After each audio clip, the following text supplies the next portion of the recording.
Those nasty people. Those nasty people. Those nasty people gonna take me away. Those nasty people. Those nasty people. Those nasty people gonna take me away. Welcome to Live at the Library, What's Going On. This year we're celebrating 40 years of the Music Library in Cork, and we have a series of interviews with contemporary Cork musicians from all genres. Our first interview is with the legendary blues and rock harmonica player and singer Joe O'Callaghan. Hello, Joe. Hi Sheena, how are you? I'm delighted you agreed to come in and chat with me because I've known you so long, coming into the shop buying harmonicas for years, and obviously all the gigs I got to see you doing. How many decades have you been in the music business? Oh, my edition isn't great. 50 years, I suppose. Oh. Yeah. I'd like to start at the beginning though, if you can tell me how you were introduced to music, or what age were you, and how did you become interested in music? Elvis, I suppose. Go to see the movies and listen to Luxembourg. And Chuck Berry and rock and roll, Jerry Lee Lewis, Ray Charles, people like that. I used to enjoy the music, you know. And then I went to see the Rolling Stones live in '63 when they came here. And there was good buzz as well. And what age were you when you took up an instrument? About 16, I'd say. Was it the harmonica first? No, Oh. piano when I was a kid. And then I tried to learn guitar for a while, just playing chords. I never developed it properly, you know, just playing chords. Not lead guitar or anything like that, just chords. You went on to, when you finished school, you went on to art college, to the Yeah. Crawford College of Art, and you qualified as a fine artist. Piss artist. Was it a tug of war for you between No. art and music? No, my dad was an artist and he was actually teaching there. And I thought a lot of the arty people were into playing music as well, so I thought it would be good fun to get into a band with these guys, you know, and get to know some people that way. And that was great fun. We did a few things. So it was always going to be music. Well, Yeah, as well. You have to kind of live as well, you know. yeah. Can you set the scene for me in the 70s as a young musician? What was it like for you? Because, I mean, it would have been quite conservative at that stage, I suppose, but you didn't have all the technology. Just tell me a bit about the cool places that you'd want to go to, gig or venues that you want to go to. We used to go to a place called the Cavern, and we used to see Rory playing there, and we used to play there ourselves with a band I had, and there was a lot of bands playing there, local bands, and they'd bring down bands from Dublin and Belfast as well, you know. And it was a great vibe, stuffed, you know, the place was jointed, it was great atmosphere. Just love that. And then there was,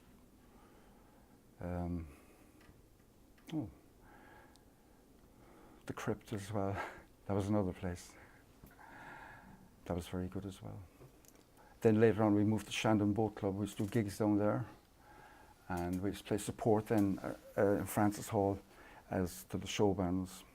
Well, name the bands, all the bands that you were in, if you don't mind. We started out with a band called The Method. It was just a local school band. And we had a band called Boot House. And then Who was in Boot House? Dick Pender, Kieran McCarthy, Pete Brennan, Dan Sheehan. There are two versions of that as well, you know. It was just a bit of just playing the boat club. That's what we were doing. Good fun. And then 77 you started Hot Hot Guitars. Guitars, yeah. And who was the original lineup of Hot Guitars? Bill, Jeremy, John Finn, and Pat Lynch, and Is it Jeremy Nagel? Yeah. Jeremy Nagel, yeah. yeah, and I'm leaving someone out in the bass. Pat Lynch is on the Pat bass. Lynch, Yeah. He played, Bill O'Brien told me actually the other day that she had a residency in Sir Henry's Oh, that yeah. lasted for 10 years. That's was right, brilliant. Yeah. And the guy fired us in the end, and they said we were too old. That was in the mid 80s, I think. But imagine Yeah, having they a went re- over, they changed over then to a disco kind of sweat Yeah. kind of thing, you know. But that was great fun. We play Charlie's now, we play Collins, and we play the Oliver Plunkett, you know, just locally. We don't kind of travel anymore, really. Oh, we do Cork McSherry as well, West Cork. We're big in Cork McSherry. But it's good fun. It's good fun getting up and just playing, you know. And I jam sometimes in the corner house with the Dizzy Blues Band. You know, the Lead Delta Blues Band have a club there every Thursday, and once a month we have a jam session there. We all can go in and have a jam, and that's fun too. We're sitting in the Rory Gallagher Music Library, Cork City. Yeah. Actually, this year they're 40 years old. Do you remember when it opened the music department? I do, yeah. Must have been a big deal for the taped musicians. I taped a few of the albums. I put them in my truck and listened to them then on the way.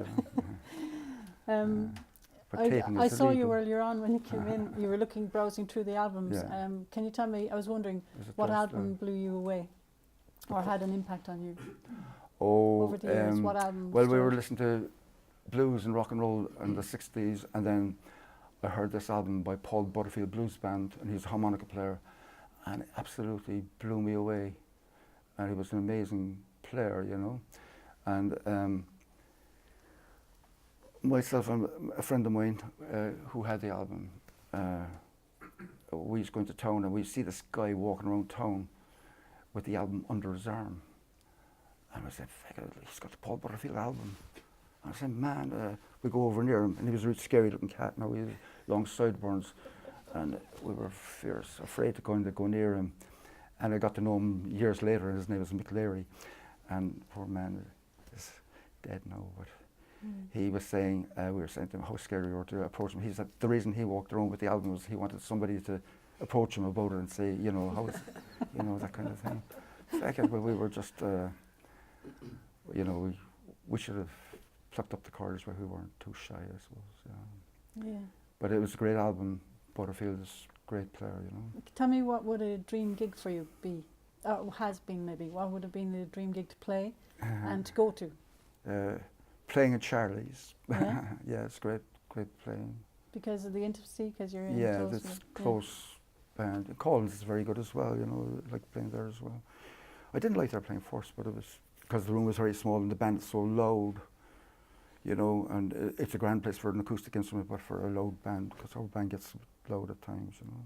I love that you say Charlie's though, because you played in the Mountain Dew Festival Oh, yeah. in 1977. Yeah, with Rory, we were Yeah. supporting Rory's band. So that's a major gig, like, yeah. It was supposed to be a major gig, but we were just like a relief band as the crowd were coming in. The deal was that we were supposed to go on in the middle, somewhere in the middle, with politics and all that sort of thing. I don't know. But anyway, it's just a fun day, you know. And Rory Brilliant. was great to play with Rory. I think there was 20,000 people turned up at that festival in Macroom, and there was only 50 guards for the 20,000 I people. know. And I don't know if you know the story, but the guards agreed to not arrest anybody if they started causing trouble, and they Right. drove them 6 miles out of town and let them walk back. Yeah. I think that's a brilliant tactic, like, it's what should Yes, I happen read all that the in the time. book, all right. Yeah. It must have been a brilliant time though, in fairness. For me personally, I think you're an incredible frontman. I'd say you have to be everybody's ideal frontman, really, because It's just basically just showing off, or doing the langer, as we say in Cork, you know. well, I've seen you in many gigs from I think roughly 25 years ago. I was thinking about this last night. Around 25 years ago, I saw you at a wedding in Kinsale, swinging out of the rafters, literally. Yeah. And then recently I saw you in Charlie's as well, Something to where do, you're you know. mingling with the crowd and Yeah. you're putting the mic up to all the fellow musicians. Yeah. But And you've just such a dynamic energy, and your face is so expressive, and you're wild on stage. It's supposed to be, yeah. Come off the stage and say, oh, right, grand, back to normal. Well, yeah, I was going to ask you, what does it take to do that? Because I see you as a kind of quiet and reserved man. I wouldn't quite say shy, but you're quiet enough, I think. And then you Quiet. go up on stage Beware and of the quiet ones. you transform. Yes. But are you nervous before you go to any You'd be a gig bit now? tense, all right, Yeah. I suppose. Yeah, you would be a bit, I suppose. Like anything else, just try to do, you know. I Yeah. suppose just get in and just do it. But it's fun then as soon as you get there, you know. It can be, but I don't like playing weddings and I play things like that. I don't like doing, you know, cabaret gigs. I've done that a couple of times as well, you know. People have to be interested in what we're doing, you know, I think. And if they're not, you know, it's I think not the fact fun that then. music is free in Cork and Yeah. Ireland generally, that's where mean- the problem lies. Because if you go travel to Germany and you see how people yeah. absorb music and how they Right. respect the music, and Cheers, other places too, but And Dublin as well. You know, Yeah, they play yeah. to get in a lot of places in Dublin. But just getting back to you as a frontman, okay, like Tell me, is passing this something you study yourself? Is it like a craft in itself to be To be a that front man? character in front? Yeah. No, I suppose No, it it just comes comes naturally, naturally just to from watching. I suppose, like from watching people like Elvis, I suppose, was the man, you know. 'Cause So would he have been your biggest influence in that sense? Oh well, I think so. You know, like all the rock and roll guys at the beginning, Chuck Berry and Little Richard and Ray Charles, all these people. You know, I think so. Yeah, and then of course the Stones as well. There's, you know, Mick, of course. To be an influence there, you know, I suppose, but not to copy anyone directly or something like that, but just to feel what you play, you know, and just that kind of thing. So, considering your extensive experience, Oh. have you any tips for young musicians coming up? Well, like what? To practice lots of times, and they'll get fed up and keep practicing more when they're fed up. Don't give up, you know. You have to do that. Well, I think anyway. Just go for it. Sometimes you get fed up with practicing, you know. You have to go back to it and back to it and back. Repetition. Well, I think anyway. You get better then. Yeah. The mind kicks in and you can suddenly play. No, my mind doesn't work that way. It doesn't, unfortunately. But it's supposed to happen for people that are learning the instrument, you know. So Well, I think it's great that you told me that you've taken up piano more, getting into the technical aspect of it. and blues, like, Yeah. you know. Like, I think that's a brilliant opportunity. I don't mean at this stage of your life exactly, but yeah. you've had a long career of music, and now you've got another avenue opening up for you. Which, But I always liked to play, you know. yeah. At home, you know, So yeah. you've retired from the trucks, and that's your Oh, your it's buzz trucking. every day, like now playing piano. Trucking, yeah, that was just a job. Yeah. The food, you know, pay the bills. So as I said a while ago, I see you as a master harmonica player. You're a multi-instrumentalist. You play the guitar, the saxophone, the keyboard, Just piano play. now. Just play them, you know. Just play at them. You play they them, say. and Play at them. the harmonica obviously, and you sing. Yeah. But I'd like to talk about the harmonica. Yeah. First of all, you've mentioned some brilliant players there. Who Yeah. do you think are your top 5 harmonica players? William Clark, Paul Lamb, Rod Piazza. There are people now who are living today, you know. Except for William passed away recently, but they're very good players. Yeah, I listen to that kind of stuff. They're West Coast players. Yeah, your tone that you've, like, I know that in 1952 Fender brought out the Bassman, the 15-inch combo, and then in 54 I think it was the 4x10 4 by cab. 10, yeah. That is a big part of your tone that you have, and Yeah. the bullet microphone, the Oh, Shure yeah. bullet. And what kind of harmonica do you have as well? The Hohner ones, I use the Hohner ones a blues lot harp now. or? Yeah, the cross harp now, and lately the crossover ones. There's great sound off it, you know. But you can only turn it up to 3. Because like a guitar player can just plug in and turn it up to 10. Yeah. But you can't, because to start howling otherwise, feedback, and I don't like feedback, and nobody likes feedback, but I have a squeal killer for that, you know, to kill it, and you can turn it up a bit more then, you know. But you have to mic up the amp then as well. It's all technical, but that's it, you know. So that was your sound that you, the amplified harmonica, and Well, I that's play the tone that you acoustically get. as well, you know. Yeah. Also, I wanted to ask you about some techniques if you have your harmonica on you. Do I have to stretch? Possibly, just there. The microphone is going to fall. I'd like you to tell me a bit of different ornamentation or effects that you get, like maybe trilling, vibrato, and bending, and so on. If you could tell me a bit about that. What about Give it a little instructional clip. Thanks very much. Thanks. Sure. Okay.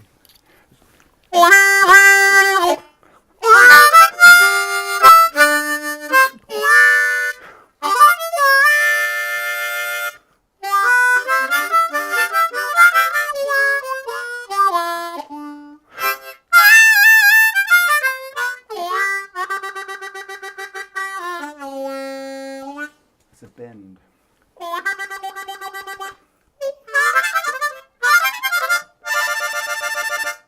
That's a tongue flutter.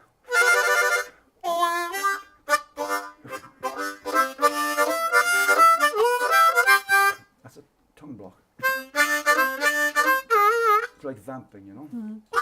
That's the way the players used to play to accompany the way Horner designed the instrument for doing polkas and things like that. They'd vamp and play the tune as well. Yeah.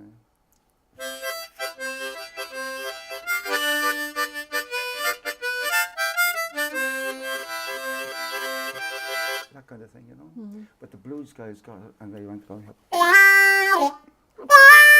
by accident.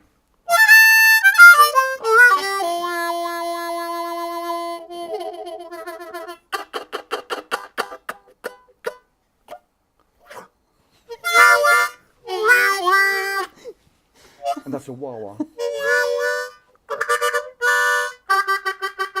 And all this kind of thing. It's just all, and some of it's back here then as well.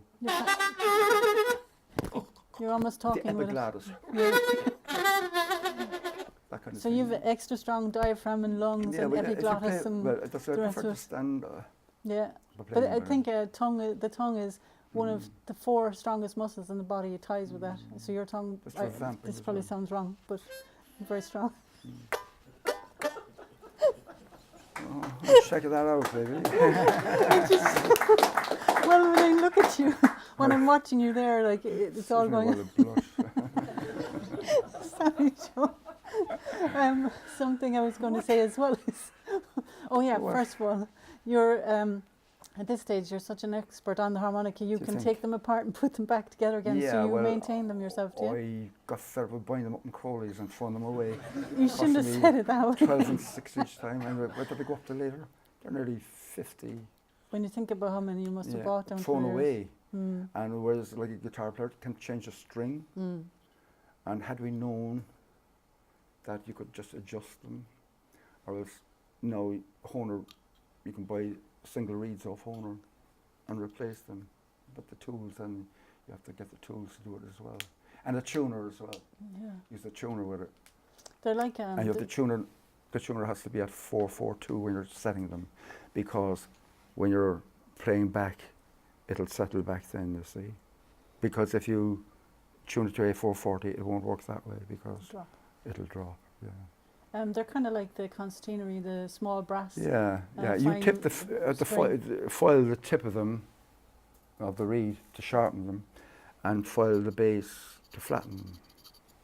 Scratch them. That's what it Do is. you put yours into water? No. No. I did for a while. You know, when I used to be jamming with Harry up in the jazz festival, I used to do that for fun. Just put in the them beer and, you know, it'd be more shrill and it'd be great fun. Is it because it tightens, it expands? It makes it and louder, tightens yeah. so It you makes get it louder, more but response? if you're playing acoustically, you would, yeah. But it's not good for the harmonica. No. It just rots the blooming things and rusts the reeds as well, you know.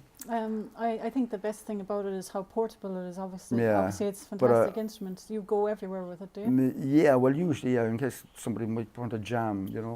Yeah, I saw a and- clip of you in London and Yeah, in Charlotte Street, yeah. in a That was blues great. club, like. I gave a friend of mine the camera. I said, take a picture of me when I'm going up and jam with these guys. And of course, he pressed the video button, knocked out my solo, of course, and just got a bit in. But it was great fun because at the end, I'm cueing the drummer at the end, and it's good fun. It was great, But great it crack. must afford you many experiences like that And it was nice. down through the years of falling in with different bands Yeah.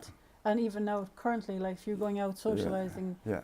somebody can ask you up and Yeah. you know, Like, yeah, it's very inclusive. yeah. Like the Hot Blooded Animals often give me Yeah. a spot there with them. You know, it's great. It's great fun. So you Yeah. always carry them with you. Dizzy Oh yeah, Blues tell me, Band. you told me about when you were working on the trucks. Yeah. Yeah, What I think about that's brilliant. You used to have your harmonica with you. Oh, the road safety wouldn't like that now, you know, because you could play. It's just like smoking a cigarette, you know.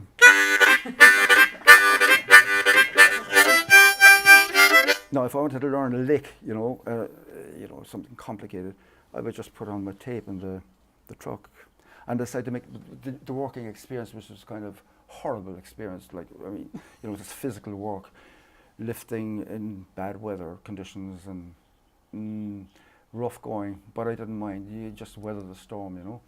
But the positive side was I could listen to blues all day. I could switch my phone off in case they'd be wondering, where are you now?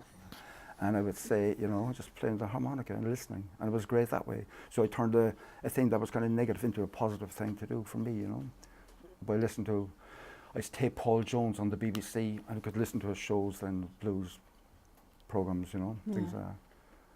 That was great.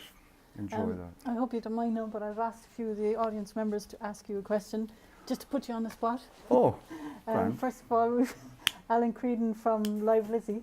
Hi, Alan.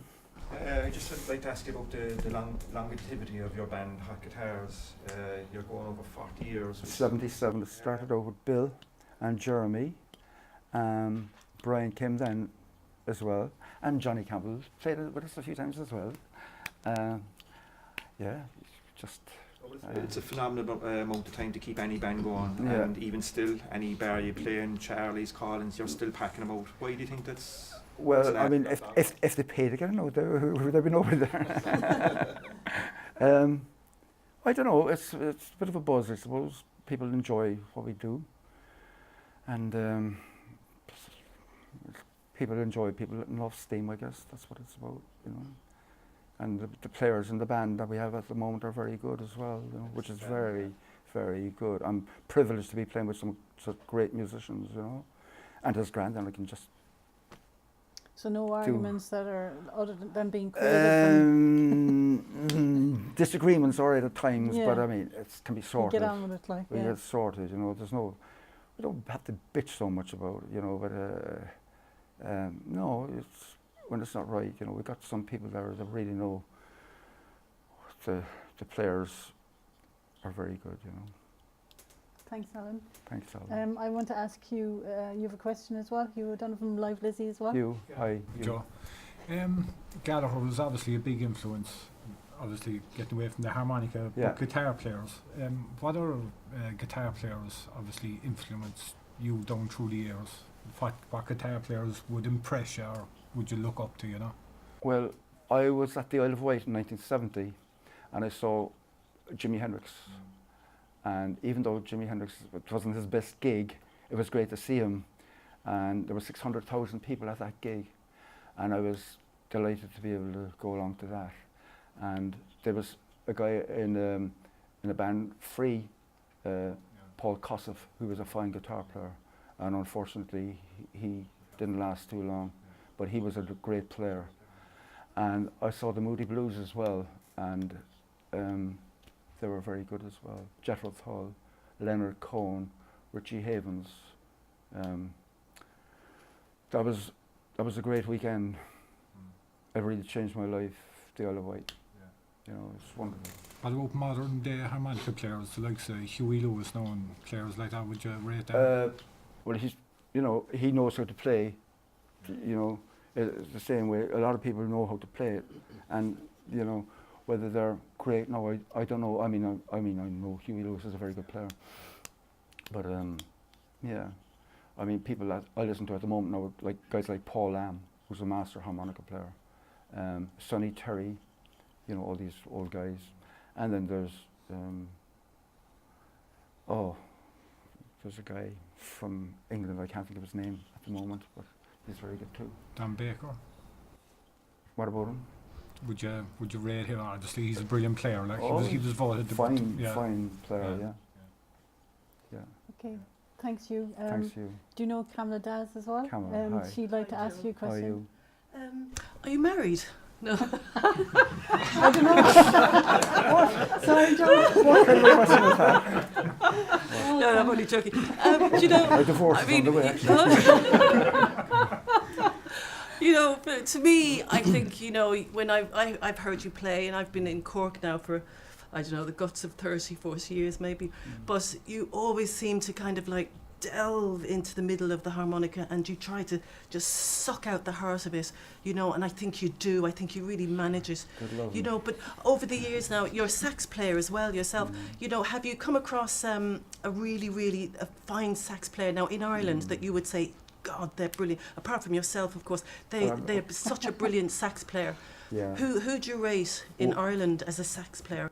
Well, I think Richie Buckley is a great saxophone player, and locally I like Harry Connolly, who is also a fine singer, and Len is a very good saxophone player, so Len McCarthy. People like that. But for listening, I like listening to Charlie Parker, and I like listening to Earl Bostic, He's a rock and roll 50s saxophone player. Played alto saxophone, was really good. And yeah, and it's like, I mean, Elvis and you know, the Stones, Mick Jagger, you know, they really broke down the barriers between, you know, white people and black people when they brought blues into the white audience. Did you find it difficult, you know, years ago now when you were starting, like breaking down the Irish white audience, or were they kind of very into it from the get-go? Oh no, we always loved playing rhythm and blues when we were growing up in places like the Cavern Club, and like I say, it was the halls around, people that were into the music loved what we did, I suppose. Shandon Boat Club, yeah. There was no, it was just good fun R&B, you know. I just one last question from Jack Lyons. Jack? It's lovely that Joe, who's had, as everybody else here knows, this enormous depth of longevity. And I suppose a lot like Joe Mack of the Dixies, this Joe here, he's on a par with him when it comes to the distance and the music that he's given the people of Cork. And I think that this is a marvellous setting for him. And well done, Joe. Thanks very much, Jack. I have an abiding memory of Joe when I was a postman on the Model Farm Road. Didn't matter with the weather, but you might get a very stormy day, and you would just mentioned this incident a while ago. I'd get up by the Ross Avenue traffic lights, and very often Joe would be in his lorry, Dublin Providers, and Joe would see me, and the rain would be pouring down the back of my neck with a bundle of letters in my hand, and I'd get a blast out the window of the cab of Little Walter. And that would carry me through the day. Very good. Brilliant. Thanks, Jack. Thanks, Jack. Thanks very much. Actually, I'm going to get you to play a piece in a second there now, great. but I'd just like to say thanks a million for agreeing to come in and doing Thanks, this. Sheena. You don't know this now, but you're held in really high esteem among your peers, like your music peers. But everybody I spoke to coming up to this all said legend, so I'll leave it at that. Thanks. So will you play a few pieces for us? Yeah, I'd love to. Thanks a million, Joe. Cheers, guys. Can we do something? Thanks very much.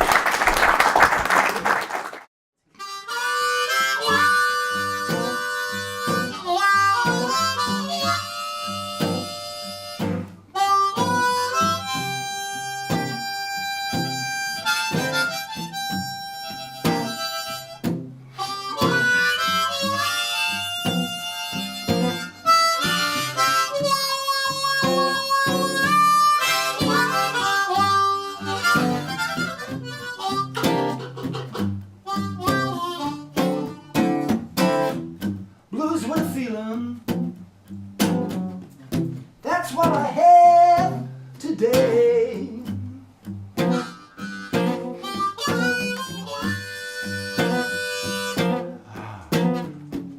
Blues with a feeling, yeah, that's what I have today.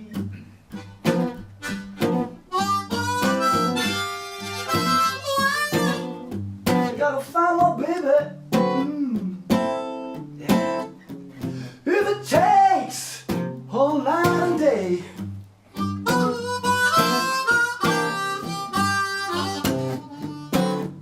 What a lonesome feeling, people. Oh, when you're by yourself.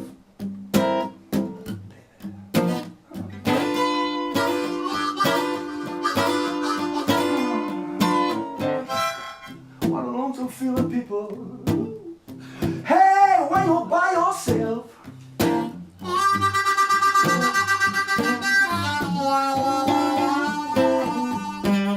When the one that you love has gone off with someone else. Bad luck, trouble. Well, you know I love you, baby. One of the reasons why. Go and let me, baby. Let me hear the cry. Who's with a feeling? That's what I have. work today.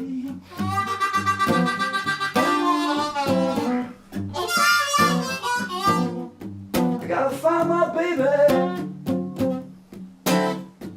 If it takes, if it takes, if it takes all night and day.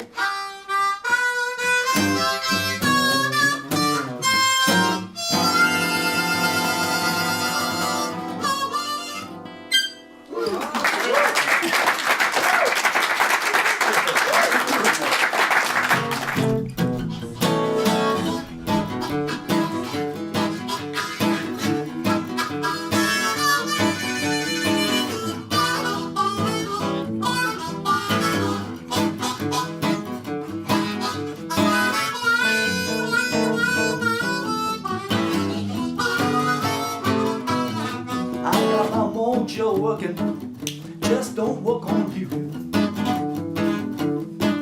I got my mojo working, just don't work on you. I wanna love you so bad, I don't know what I'm going to do. Going down to the city, get me a mojo hand. I'm going down to the city, get me a mojo hand. I'm gonna have all your fun on my command. Oh, got my mojo working. I got my mojo working. Got my mojo working. Got my mojo working. Mojo. Got my mojo working. Got my mojo working. Got my mojo working. Just don't work on you.